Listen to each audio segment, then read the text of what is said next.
Hi.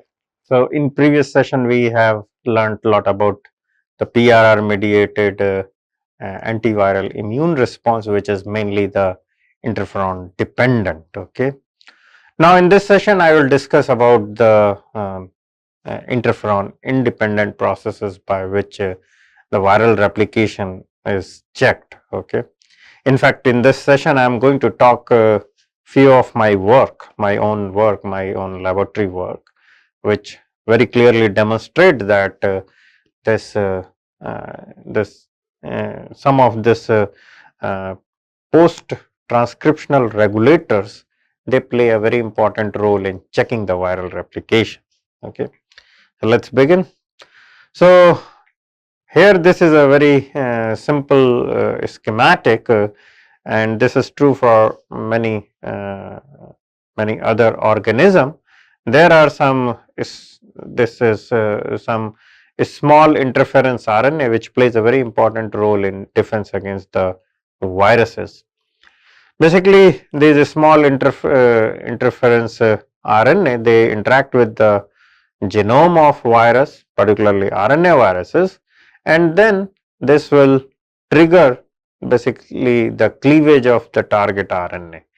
Okay. So, this is one way, and this thing I will elaborate more in subsequent slides. In mammals also there is a or in human there is also expression of these small RNA, which we call it as a microRNA. Okay. Here you can see the biogenesis pathway, and towards end there will be a generation of mature microRNA. Okay. And this mature microRNA is basically the key function of this microRNA is to regulate the gene expression at transcript level. Okay. So, these microRNA basically interact with the gene transcript or mRNA, and as you can see that they basically play a very important role in reducing the expression of this transcript or mRNA, and this is basically achieved by one protein complex, which we call it as a RISC complex. Okay, this RISC is a RISC. It's a RNA induced silencing complex. Okay, and this RISC complex is basically consists of several protein, including one very important protein known as AGO2. Okay, agonate 2. Okay. So, this agonate 2 basically facilitate the bridging or binding of transcript, okay, with the microRNA. Okay. And then once this RISC complex is formed, then there will be a there could be a several fate. Here you can see that the mRNA can be the target mRNA can be cleaved. Okay. Another is there could be a translational repression. Okay. So they will be, so if there is a actively translating mRNA, then they will kind of a bump. Okay. The translational machinery cannot move if it is there. Okay. This can also trigger the mRNA deadenylation, and that deadenylation basically make the mRNA unstable. Okay. So, these are the ways by which these microRNA act in the cell, and they are playing very important role in regulation of regulation at transcriptional level or post transcriptional. They are post transcriptional regulator, and they are kind of fine tuners. Okay, for the expression of a particular gene. Okay. And these microRNA is originally discovered as a regulator for the gene, but we have found out that besides regulating the transcripts, okay, they are playing very important role in in virus defense. Okay. Here you can see this work. Here you can see that the RNA from RNA virus, okay, this basically sensed by the RIG-I, as you have studied a lot, which is translated from the RIG-I transcript. Okay, this RIG-I basically senses this RNA molecule, okay, viral RNA molecule, and this RIG-I protein is synthesized from transcript of RIG-I. Okay, and upon sensing of this viral RNA by RIG-I, it will induce the pro-inflammatory cytokine and type 1 interferon that you know very well. Okay. Here we found out that this viral RNA, when it goes inside the cell, it induces the expression of some microRNA. Okay. And this microRNA there are several microRNA. Among these microRNA, one microRNA is there known as microRNA 485, and this microRNA 485 basically plays a very important role in regulating the transcript of RIG-I. Okay. Here you can see in this schematic, this microRNA can interact with RIG-I. Okay. Here you can see the structure of gene in this experimental results. Okay. So this microRNA can bind to the two regions. Here one more important information I missed in previous slide. Generally these microRNA bind with 3' UTR, okay, of the gene in general. Okay. In rare cases this microRNA can bind to the 5' UTR, but in general it is binding to the 3' UTR, and then that by binding it regulates the translation of the transcript. Okay. Okay, let us come back. So here you can see that this microRNA 485 can bind with the 3' UTR, and then this is reducing the expression of transcript. Okay. So when this is the situation, in this situation if you infect the cells with viruses, so what will happen? The simple thing is that there will be a more load of viruses. Okay. So because the expression of this RIG-I is reduced, so expression of RIG-I is reduced, it means there will be a reduction in production of antiviral cytokine, that is inflammatory cytokine as well as type 1 interferon.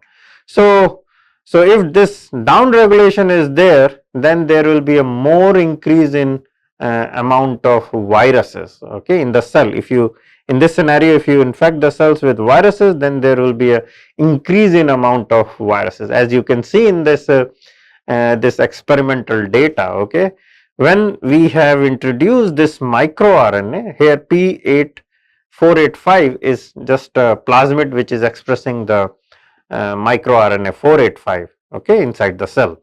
So when we introduce this thing, then there is an increase in viral load. Here you can see that NDV RNA, this is, we have measured the virus specific RNA, so which is very much high. Okay,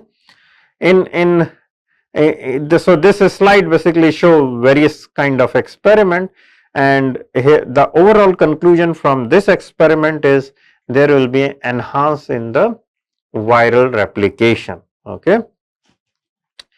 So we perform this experiment with different viruses. Here you can see that there is a NDV virus result. We have performed with many other viruses. We also perform this experiment with influenza virus. Okay. So when we have performed this experiment with influenza virus, very surprisingly, it's a serendipitous discovery. Okay, it's a discovery by chance. We found out that this, when we infected the cells with influenza virus which contain the microRNA 485, initially there is an increase in viral load. The cell look not so healthy initially, and after some time the cell looks very healthy. Okay. So here you can see that at early time point there is an increase in viral load, cell are unhealthy, okay. But we just perform this experiment at a higher time point, then we found out that cells are much more healthy, they become a normal, okay. So in this scenario, we wanted to know why it is there. Of course, we are performing this experiment, so we doubted our experiment, maybe something we have done wrong, okay. We figured out that there is nothing wrong, but this is some phenomena, okay. So in order to understand why the cell become healthy, we have performed more experiment and try to find out what is the molecular mechanism, okay. So here again you can see that when there is an influenza virus infection, there will be the influenza virus genome will be a lot in the cell, okay.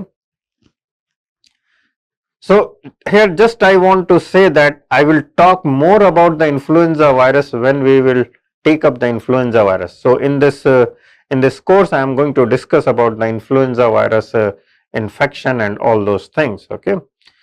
So let's come back. So what happen when this influenza virus infect the cell, then there will be a viral replication, lot of influenza genome will be generated inside the cell, okay. And this will be sensed by the regi, and then there will be induction of antiviral response, and this antiviral response, particularly the production of type 1 interferon, this will activate another set of signaling which we call it as a JAK-STAT pathway, which will, the outcome of this JAK-STAT pathway is to make more type 1 interferon, a lot of type 1 interferon, and the regi is a interferon inducible gene, okay. This is very well known, okay. It's like you have seen Rantis and IP10. So regi is also one of this molecule, it is an interferon inducible gene, okay. So that will induce a lot of transcript of regi inside the cell, and here you can see that when this virus will infect, there will be a viral genome inside the cell, and this will also induce the synthesis of microRNA 485, okay. I have showed you in the previous slide, okay. So this microRNA 485 basically interact with the transcript of regi in order to reduce the expression of regi. Try to understand any immune response should be also damped after some time. If it will be not damped, then that will result to the autoimmune disease. Too much immune response is also not good. So this microRNA 485 is basically playing a very important role in maintaining homeostasis inside the cell, okay. So that's why this is binding with the transcript of regi, and then because when the virus is cleared, then there is no need of regi, okay. So this will basically bind with this transcript of regi, and then it will damp, okay.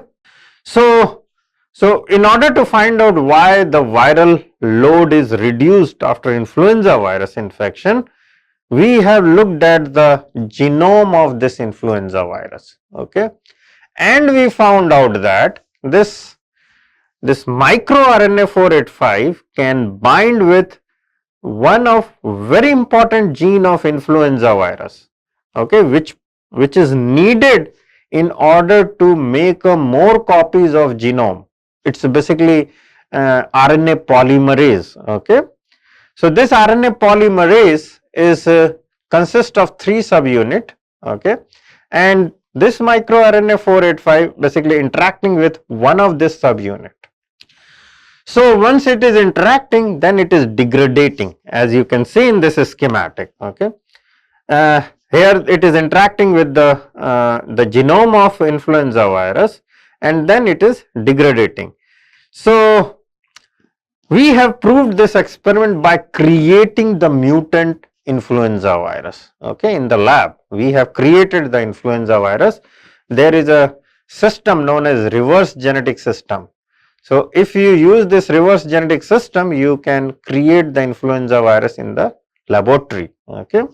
So we have created and we have mutated that site, and then we have concluded that this microRNA 485 basically targets the influenza virus genome and it is reducing. That is why after some time the influenza virus is basically, since it is targeted, the amount of influenza virus in the cell is reduced. Okay. So what is happening overall? Okay. So once this microRNA is binding with the genome of influenza virus, then it is less available for RIG-I transcript. Okay.